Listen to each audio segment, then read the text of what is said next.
हाय, Sonam smart शिलाई चॅनलमध्ये मी सोनम तुम्हा सर्वांचं अगदी मनापासून स्वागत करते। तर बघा मग आज आपण बॅक ओपनिंग ब्लाउजचं कटिंग इथे बघत आहोत। फ्रंट नेक हा आपण princess cut with boat neck बघणार आहोत आणि बॅक नेक जो आहे तो नॉर्मल पण हुक जे आहेत ते बॅक नेकला येणार आहेत। तुम्ही साइडला व्हिडिओमध्ये सुद्धा बघू शकता, अगदी परफेक्ट फिटिंग या ब्लाउजची येते। सुंदर ब्लाउज अंगामध्ये बसतो, अगदी कम्फर्टेबल। बॅक नेकला हुक जरी असले तरी सुद्धा आपल्याला अगदी छान असा हा ब्लाउज बसतो। तुम्ही बघू शकता अगदी परफेक्ट फिटिंग या ब्लाउजची आलेली आहे। ब्लाउजची परफेक्ट फिटिंग येण्यासाठी कशा पद्धतीने पेपर कटिंग केलं पाहिजे हे अगदी सविस्तर तुम्हाला पुढे दाखवणार आहे, त्यामुळे व्हिडिओ प्लीज स्किप करू नका, व्हिडिओ शेवटपर्यंत बघत राहा। तर बघा मग इथे पेपर कटिंग करण्यासाठी मी फोल्ड पेपर घेतलेला आहे, म्हणजेच डबल पेपर घेतलेला आहे। आता आपल्याला ब्लाउजची पूर्ण उंची इथे घ्यायची आहे। तर इथे मी पूर्ण उंची जी आहे ब्लाउजची ती 12.5 इंच घेतलेली आहे, प्लस इथे मी 1 इंच घेणार आहे आणि 13.5 इंचावरती मार्किंग करणार आहे। ओके, तुमची जेवढी पण पूर्ण उंची असेल ब्लाउजची ते घ्या, प्लस 1 इंच तुम्हाला इथे घ्यायचं आहे। ओके, तर इथे मी 12.5 इंच प्लस 1 इंच घेणार आहे आणि 13.5 इंचावरती मार्किंग करणार आहे। तर इथे 13.5 इंचावरती एक मार्किंग केलं आणि ह्या साईडला सुद्धा 13.5 इंचावरती एक मार्किंग करणार आहे। ओके, आणि बघा मग इथे पट्टीने सरळ लाईन आखून घ्यायची आहे।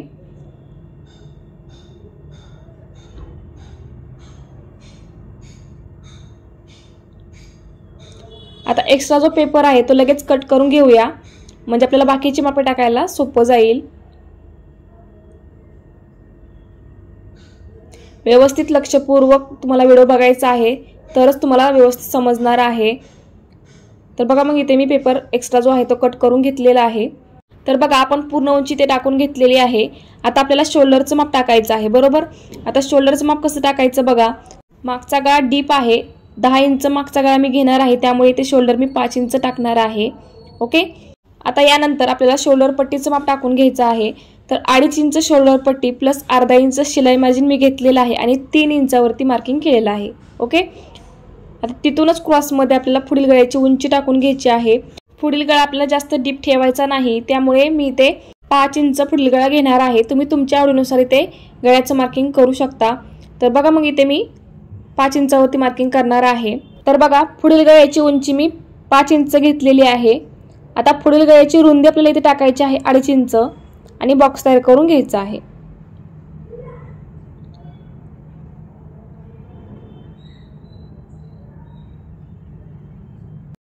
बॉक्स तयार करून घेतल्यानंतर आपल्याला लगेच इथे पुढील गळ्याचा शेप देऊन घ्यायचा आहे। तर बघा इथे मी राऊंड शेप देऊन घेत आहे, तुम्ही तुमच्या आवडीनुसार इथे कोणताही शेप देऊ शकता। इथे मी गोल शेप देऊन घेतलेला आहे। ओके, आता यानंतर आपल्याला मुंडा खोलीचं माप टाकून घ्यायचं आहे। 32 साईज आहे, 32 साईजला आपण मुंडा खोली 5.5 इंच टाकत असतो, तर इथे मी 5.5 इंचावरती मार्किंग करणार आहे। तर बघा मग इथे 5.5 इंचावरती मी मुंडा खोली टाकलेली आहे। आता वरती जे आपण 5 इंच शोल्डर टाकलेलं आहे तेच मार्किंग मी खाली सुद्धा करून घेणार आहे।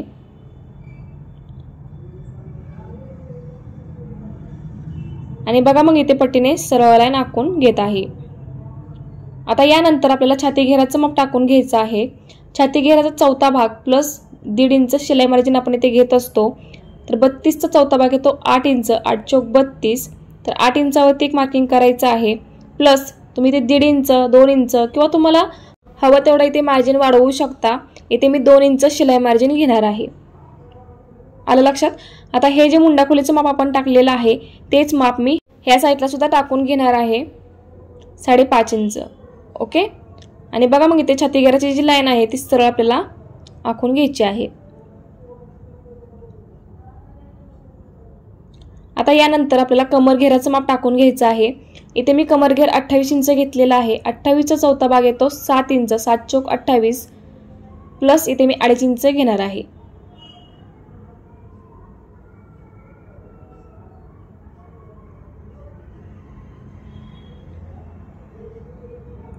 आणि हे 2 पॉइंट बघा या पद्धतीने आपल्याला जोडायचे आहेत।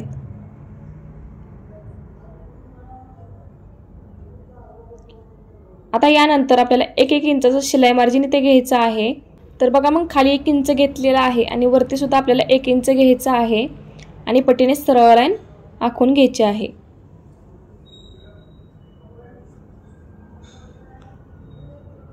आता यानंतर आपल्याला इथे मुंड्यांचे शेप देण्यासाठी मार्किंग करायचं आहे। तर बघा मग इथे मी 1.25 इंचावरती मार्किंग करणार आहे आणि पट्टीने या पद्धतीने तिरकी लाईन आपल्याला आखून घ्यायची आहे। ओके, आता इथून बघा आपल्याला 1.25 इंचावरती मार्किंग करायचं आहे आणि इथून आपल्याला 1 इंचावरती मार्किंग करायचं आहे।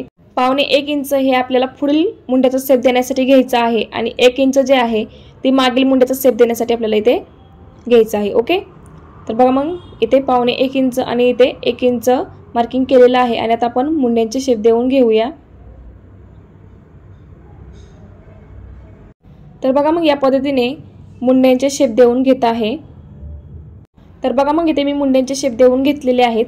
आता लक्षात घ्या, जर तुम्हाला ब्लाउज घातल्यानंतर काखेमध्ये चुन्या किंवा गुळ आल्यासारखं दिसत असेल तर तुम्हाला इथून बघा 1.5 इंच खाली अशा पद्धतीने मुंडा डाऊन करून घ्यायचा आहे, खूप जास्तही करू नका। ओके, तर बघा मग इथे आपण बेसिक मापे टाकून घेतलेली आहेत। आता आपल्याला प्रिन्सेस कट ब्लाउजची मापे टाकायची आहेत।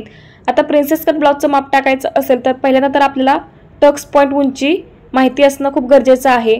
पण सपोज तुम्हाला टक्स पॉईंट उंची जर माहीत नसेल तर तुम्हाला बघा या पद्धतीने टेप सरळ ठेवायचा आहे मुंडा खोलीपर्यंत, म्हणजेच आपण जिथे मुंडा टाकलेला आहे तिथपर्यंत आपल्याला टेप ठेवायचा आहे आणि टेप फोल्ड करून मध्यवर्ती खूण करून घ्यायची आहे। ओके, आणि तिथून बघा आपल्याला या पद्धतीने सरळ पट्टीने लाईन आखून घ्यायची आहे। आलं लक्षात? सरळ लाईन आखून घेतल्यानंतर आपल्याला हे अंतर चेक करायचं आहे आणि तेवढंच अंतर ह्या साईडला सुद्धा आहे की नाही हे बघून व्यवस्थित सरळ लाईन आखून घ्यायची आहे। काही वेळा ही जी लाईन आहे ती खालीवर सुद्धा होऊ शकते, त्यासाठी दोन्ही साईडचं अंतर चेक करून घ्यायचं आहे। ओके, आता यानंतर आपल्याला खाली बघा छाती घेराचा 10वा भाग प्लस पाव ते अर्धा इंच घ्यायचा आहे। आलं लक्षात? छाती घेराचा 10वा भाग प्लस पाव ते अर्धा इंच आपल्याला घ्यायचा आहे। 32चा 10वा भाग येतो 3.25 इंच प्लस तुम्ही पाव इंच घेऊ शकता किंवा अर्धा इंच घेऊ शकता। ओके, तर इथे मी अर्धा इंच घेणार आहे म्हणून मी 4.25 इंचावरती इथे मार्किंग करणार आहे। 3.25 इंच प्लस अर्धा इंच म्हणून 4.25 इंचावरती मार्किंग केलेलं आहे आणि सेम मार्किंग आपल्याला वरती सुद्धा करून घ्यायचं आहे 4.25 इंच। ओके, आणि पट्टीने या पद्धतीने लाईन आखून घ्यायची आहे। आलं लक्षात? तुम्हाला पुन्हा एकदा सांगते, आपण मुंडा खोली आणि कमरघेराची जी लाईन आहे त्याचा मध्य काढलेला आहे आणि मध्यावरती सरळ पट्टीने लाईन ड्रॉ करून घेतली। छाती घेराचा 10वा भाग प्लस पाव ते अर्धा इंच दोन्ही साईडला घ्यायचा आहे, म्हणजे वरती आणि खाली, आणि पट्टीने सरळ लाईन आखून घ्यायची आहे। ओके, आता यानंतर आपल्याला टक्सची रुंदी टाकून घ्यायची आहे। तर इथे मी दोन्ही साईडला अर्धा इंचाचा टक्स टाकणार आहे। ही जी प्रिन्सेस कट ब्लाउजची पद्धत आहे ती थोडीशी वेगळी आहे पण सोपी आहे, तुमच्या लगेच लक्षात येईल। तर बघा मग दोन्ही साईडला अर्धा इंचाचा टक्स इथे मी टाकलेला आहे आणि या पद्धतीने बघा लाईन आखून घेतलेली आहेत। ओके, लक्षात आलं? आता आपल्याला इथे प्रिन्सेस कटचा शेप द्यायचा आहे, तो कसा द्यायचा ते तुम्हाला दाखवते। तर बघा इथून आपल्याला या पद्धतीने असा कर्व द्यायचा आहे।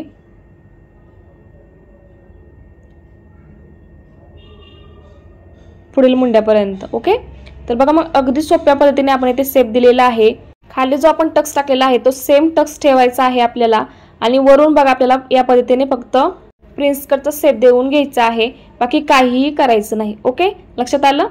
तर बघा मग अगदी सोप्या पद्धतीने आपण प्रिन्सेस कट ब्लाउजची मापे टाकून घेतलेली आहेत। आता लक्षात घ्या, ज्या वेळेस तुम्ही हे दोन भाग कट केल्यानंतर अस्तरवरती ठेवाल त्यावेळेस तुम्हाला हे दोन्ही भाग पाव ते अर्धा इंच वाढवायचे आहेत। आलं लक्षात? हे दोन्ही भाग पाव ते अर्धा इंच वाढवायचे आहेत। तुम्हाला पुढे दाखवते म्हणजे तुमच्या लक्षात येईल। आता आपण हे कट करून घेऊया। तर बघा मग इथे मी अगदी कडेने पेपर कट करून घेतलेला आहे। आता शोल्डरच्या तिथे बघा मी कट मारून घेतलेला आहे, त्याचबरोबर आपण 1 इंच शिलाई मार्जिन घेतलेलं होतं तिथे सुद्धा मी कट मारून घेतलेले आहेत आणि हे दोन पार्ट मी सेपरेट करून घेतलेले आहेत। बॅकनेक साईडला ठेवून घेतलेला आहे। आता मुंडा जो आहे तो व्यवस्थित कट करून घेत आहे, त्याचबरोबर पुढील गळ्याचा शेप सुद्धा आपल्याला व्यवस्थित कटिंग करून घ्यायचा आहे।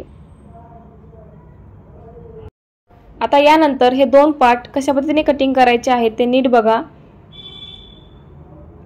हा जो मधला टक्स आहे तो आपल्याला टाकून द्यायचा आहे आणि या पद्धतीने कटिंग करून घ्यायचं आहे। आलं लक्षात? आता लक्षात ठेवा, हे दोन पार्ट ज्यावेळेस तुम्ही अस्तरवरती ठेवाल त्यावेळेस तुम्हाला पाव ते अर्धा इंच हे दोन्ही पार्ट वाढवून घ्यायचे आहेत। आलं लक्षात? हा जो पार्ट आहे तो बघा इथून इथपर्यंत वाढवायचा आहे आणि हा जो पार्ट आहे तो इथून इथपर्यंत आपल्याला वाढवून घ्यायचा आहे। तुम्हाला पेनने ड्रॉ करून दाखवते म्हणजे तुमच्या लक्षात येईल की आपल्याला कुठून कुठपर्यंत हे पार्ट वाढवून घ्यायचे आहेत. ओके, तर बघा मग या पद्धतीने हा जो पार्ट आहे तो पाव इंच किंवा अर्धा इंच वाढवून घ्यायचा आहे. त्याचबरोबर हा सुद्धा पार्ट आपल्याला पाव ते अर्धा इंच या पद्धतीने वाढवून घ्यायचा आहे. किंवा ज्यावेळेस हे दोन्ही पार्ट तुम्ही अस्तरवरती ठेवाल त्यावेळेसच तुम्हाला हे पार्ट वाढवून घ्यायचे आहेत. आलं लक्षात? आता आपण बॅकनेकची मापे टाकून घेऊया. तर बघा आपण 1-1 इंचचं शिलाई मार्जिन घेतलेलं होतं, तिथे आपण कट मारले होते बरोबर. तर तिथे आपण पट्टीने सरळ लाईन आखून घेऊया.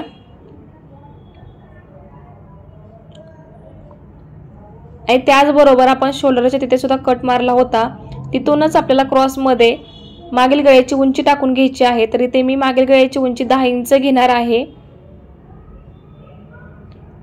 आणि मागील गळ्याची रुंदी मी 3 इंचावरती टाकणार आहे. तुम्ही तुमच्या आवडीनुसार इथे कितीही डीप गळा घेऊ शकता, काहीही प्रॉब्लेम नाही. ओके, तर बघा मग इथे 3 इंचावरती मार्किंग करून बॉक्स तयार करून घेत आहे.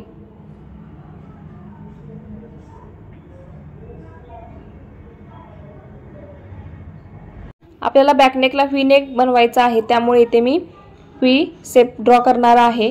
तर बघा मग पट्टी जी आहे ती मी या पद्धतीने तिरकी ठेवून घेतलेली आहे आणि सरळ लाईन ड्रॉ करून घेत आहे. आलं लक्षात? आता यानंतर आपल्याला गळ्याच्या कडेने बघा या पद्धतीने थोडासा असा व्ही शेप देऊन घ्यायचा आहे. थोडासा गोलाकार व्ही शेप द्यायचा आहे आपल्याला.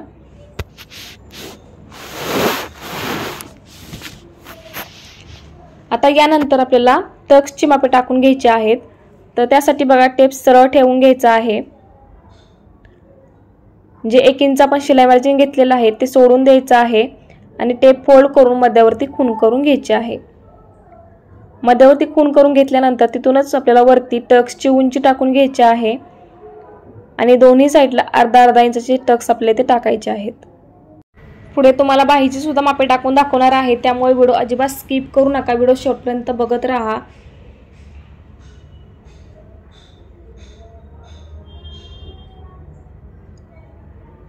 तर बघा मग या पद्धतीने बॅकनेकची मापे टाकून झालेली आहेत. आपण ह्याचं कटिंग करून घेऊया.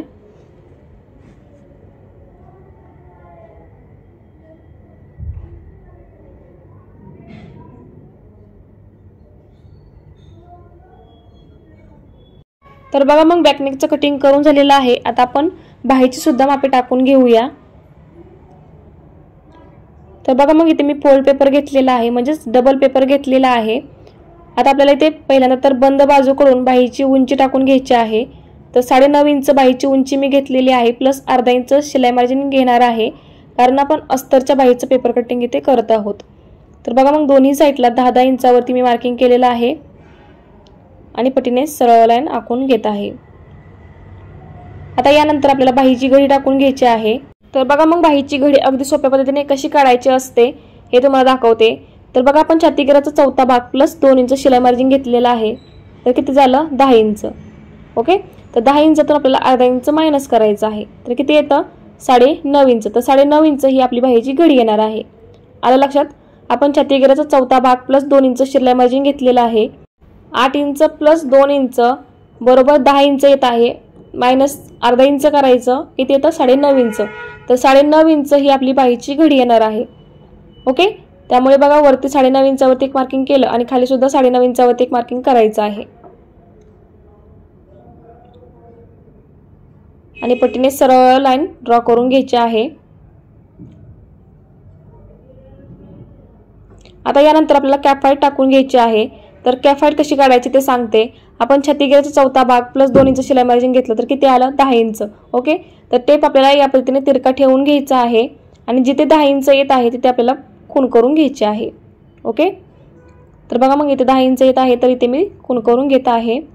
आता हे अंतर चेक करून घ्यायचं आहे आणि तेवढंच अंतर आपल्याला ह्या साईडला सुद्धा टाकून घ्यायचं आहे आणि पट्टीने सरळ लाईन आखून घ्यायची आहे.